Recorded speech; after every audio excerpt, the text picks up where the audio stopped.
ಓಂ ಸಾಯಿರಾಮ್. ನನ್ನ ಮುದ್ದಿನ ಮಗುವೆ, ಹಸಿವಿರುವಾಗ ಸಿಗುವ ಆಹಾರಕ್ಕೆ ಮಹತ್ವ ಹೆಚ್ಚು.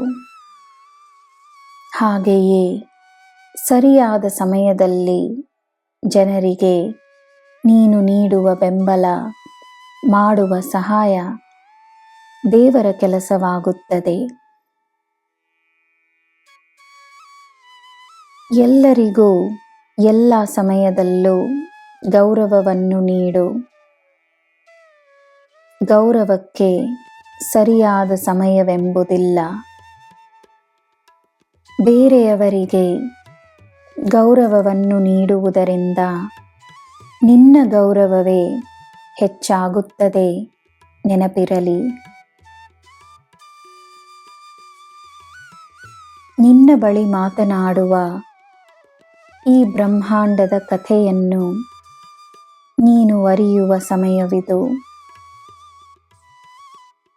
ನೀನು ಏನು ಬಯಸುವೆಯೋ ಅದಕ್ಕಾಗಿ ನೀನು ತನ್ನಲ್ಲಿ ಶಿಸ್ತನ್ನು ತಂದುಕೊಂಡರೆ, ಭಕ್ತಿಯನ್ನು ತಂದುಕೊಂಡರೆ, ತಾಳ್ಮೆಯನ್ನು ತಂದುಕೊಂಡರೆ, ನಂಬಿಕೆಯನ್ನು ತಂದುಕೊಂಡರೆ ಆಗುವುದೆಲ್ಲ ಪವಾಡಗಳೇ.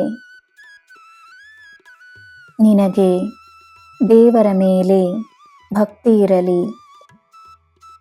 ನಿನಗೆ ಎಲ್ಲರಲ್ಲಿ ದೇವರು ಕಾಣಲಿ. ಮನೆಯಲ್ಲಿ ಪೂಜೆಯನ್ನು ಮಾಡಿ ಪ್ರಪಂಚಕ್ಕೆ ದುಃಖವನ್ನು ನೀಡಿ ಮೋಸವನ್ನು ಮಾಡುವವರ ಮಧ್ಯೆ ನೀನು ನನ್ನ ಮಗುವೆಂದು ತೋರಿಸು. ನಿನ್ನ ಭಕ್ತಿಯನ್ನು ಎಲ್ಲ ಕಡೆ ಪಾಲಿಸು.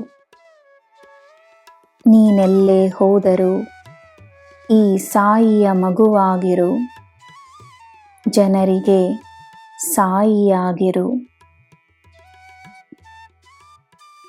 ನನ್ನ ಮಗುವೆ, ಜನರು ನಿನ್ನನ್ನು ನಂಬದಿದ್ದಾಗ ನೀನು ತನ್ನನ್ನು ದೃಢವಾಗಿ ನಂಬಬೇಕು. ಜನರು ನಿನ್ನನ್ನು ದುಃಖಿಸಿದಾಗ ನೀನು ತನ್ನನ್ನು ಪ್ರೀತಿಸಬೇಕು. ಜನರು ನಿನ್ನ ಸಾಮರ್ಥ್ಯದ ಮೇಲೆ ಸಂದೇಹವನ್ನು ವ್ಯಕ್ತಪಡಿಸಿದಾಗ ನೀನು ನಿನ್ನ ಸಾಮರ್ಥ್ಯವನ್ನು ತಿಳಿದುಕೊಳ್ಳಬೇಕು.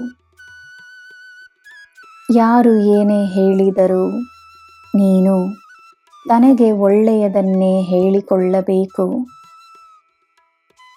ನಿನಗೆ ಯಾರೂ ಇಲ್ಲವೆಂದು ಅನಿಸಿದಾಗ ಈ ಸಾಯಿ ಇದ್ದೇನೆ ಎಂದು ನೀನು ನಂಬಬೇಕು.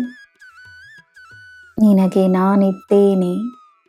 ನಿನಗೆ ಎಲ್ಲ ಶುಭವೇ. ಜೈ ಸಾಯಿರಾಮ್.